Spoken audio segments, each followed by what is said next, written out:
Ayan o. Ayan, Hosea ako. Ayan. Ayan. So, explain ko sa inyo.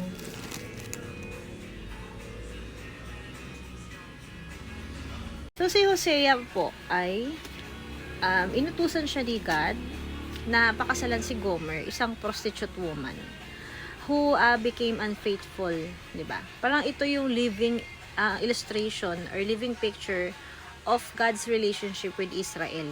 So parang nire-represent ni Hosea si God at nire-represent ni Gomer ang Israel.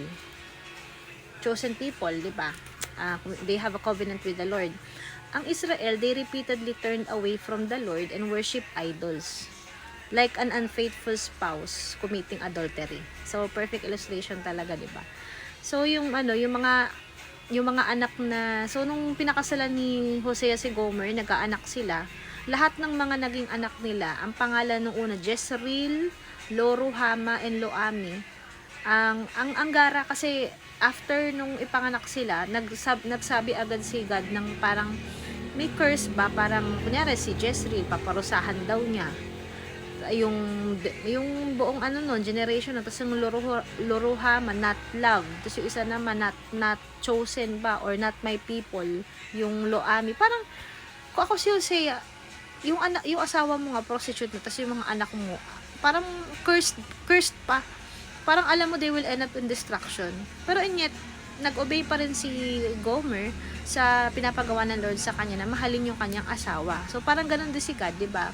Minamahal ni God yung mga Israel in spite of their sinfulness and unfaithfulness. Even after Gomer was unfaithful, God told Hosea to love and receive her again. So si Hosea, ang nakaka-touch na part po dito, eto. Yan. Hosea's wife is redeemed.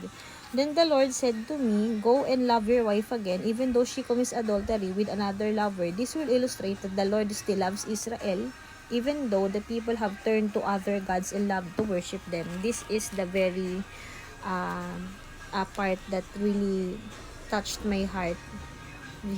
Ito. So I bought her back for 15 pieces of silver and 5 bushels of barley and a measure of wine. Then I said to her, you must live in my house for many days and stop your prostitution. During this time, you will not have any sexual relations with anyone, not even me.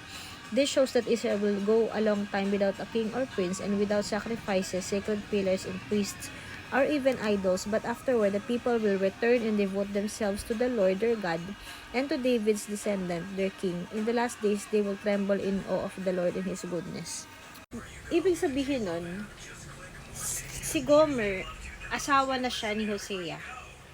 Pero, dahil nga siya ay wayward, siya nga ay prostitute, diba? Naging unfaithful siya sa kanyang husband.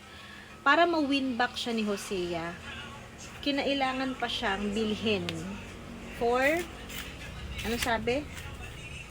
He bought her back for 15 pieces of silver and 5 bushels of barley in a measure of wine. Para bang naging pag-aari na siya ni Hosea at first dahil asawa niya ito. Naging, kumbaga, Gomer was Hosea twice. Kasi nga binili niya ulit yung asawa niya. So parang ganun din sa atin. Ano ba yung ginawa? 'Di ba? Tayo ay pagmamay-ari na ng Diyos dahil nilikha tayo ng Lord from the very start. Tayo ay kanyang mga anak. Pero dahil tayo ay nawalay dahil sa kasalanan natin, na-separate tayo kay God. Anong ginawa ni God, 'di ba? Sinugo niya ang kanyang anak na si Jesus. At si Jesus, by His blood, tayo ay binili ulit para maging pagmamay-ari tayo niya. Pagmamay-ari tayo ng Diyos. So we are God's twice, 'di ba? You were already mine before, but you are mine again for the second time. Nakaiyak tong part na to, no? So, dun talaga makikita yung, this shows that, even, Hosea even bought Gomer back to redeem her and bring her home. This shows that, although Israel repeatedly sinned, ang Diyos never stopped loving and redeeming His people. Ayan. Yun nga, we are God's twice, sabi ko nga eh. Dahil una, nilikha niya tayo, pangalawa, tinubos niya tayo sa pamamagitan ni Jesus. So, you are not your own. Di ba yung sa, naalala ko yung Corinthians dito, 6:19, you are not your own, you were bought at a price. Ayan. So, parang theologically, it points us sa ginawa ni Jesus Christ. So, interpretation, the story of Hosea and Gomer is a picture of God's relationship with us. Ginawa tayo ng Lord for the very beginning. We already belong to Him. But because of our sin, we drifted away from Him. At naging unfaithful tayo, di ba? Even so, hindi naman tayo inabandona ng Diyos. Makikita dito, actually sa mga sumunod na chapter, makikita yung napaka-pursuing ng pagmamahal ng Lord eh. Kasi naging unfaithful pa rin si Gomer eh. Paulit-ulit. Na, kumbaga, ang dami pa rin naging adultery, unfaithfulness. So, parang yung Israelites nga. Ganon din, diba, tayo at some point. Pero patuloy tayong sinusuyo o patuloy tayong pinupursu ng pagmamahal ng Lord. Hindi tayo sinusukuan ni Lord hanggang tayo bumabalik sa Kanya. Grabe nga magmahal si Lord. Kung ibang tao yan, parang martir ba? Parang martir si Lord sa atin, no? Yun ang totoo. Even so, God did not abandon us. Just as Hosea redeemed Gomer, Jesus Christ redeemed us through His blood on the cross. So, ano yung take away ko dyan? So, lagi kong aalalahanin na mahal ako ng Diyos kahit hindi ako perpekto. Hindi ko sasayangin yung biyaya at pagmamahal. Hindi natin sasayangin yung pagmamahal na ipinakita sa atin ng Lord sa pamamagitan ni Jesus. Yun yung application natin upon hearing this, diba? Parang yun yung natutunan ko nito. So, let's piliin din natin na maging tapat sa Lord. Iwasan natin yung mga bagay na makakapagpasakit sa Panginoon. Yung mga bagay na alam nating mali, di ba, ay makakasakit sa Kanya, mga kasalanan natin. Iwasan na natin anumang bagay na maaring humila sa ating palayo ulit sa Kanya. Ang higit sa lahat, we will love the Lord so much.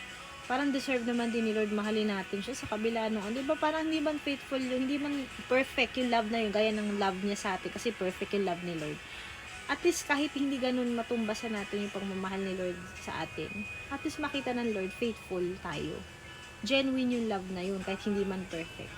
Kumbaga yung love na yun, you keep on loving God. Kahit nagpa-fall short ka, bumabalik ka, nagre-repent ka. Importante rin repentance. Meron pa nga dyan call to repentance eh. Dumating naman ang time na, hindi ko pa tapos kasi, umpisa, kumbaga yung mahabang chapter kasi yan eh, yung Hosea. So, ito pa lang yung umpisa. Pero, maganda na agad yung bungad. Kasi, ayan, ang take away ko dito sa Hosea chapters 1-7, yung pagmamahal sa atin ni Lord. God's love is not just based on our worthiness, but on His faithfulness. He created us and He redeemed us through Jesus. So, yun, ang proper response natin? Maging faithful lang tayo and love Him with all our heart. So, I hope that this has been a great encouragement for us today. So, lalo po sa mga nangyari sa bansa natin, love is the answer. Alam niyo yung mga nangyari pong kaguluhan ngayon sa bansa, yung mga karahasan, yung mga violence. Ang mga tao kasi hindi kilala ang Diyos. Wala silang pagmamahal, walang takot sa Diyos. Kaya wala rin silang pagmamahal sa kapwa. Kaya let's pray for the people to really know God and magkaroon sila ng encounter, genuinely, magkaroon ng relationship kay Lord. Malaki this world will be a better place kapag nakilala po ng lahat si Jesus Christ as their Lord and Savior. Love will prevail and everything will be alright. So, let's just continue to pray na sana hipuin ni Lord yung puso ng bawat isa sa atin to have love in our hearts, to have love for God. Yung pinaka-essential sa lahat. So that we will learn to love others right, diba? Yan lang po. Thank you.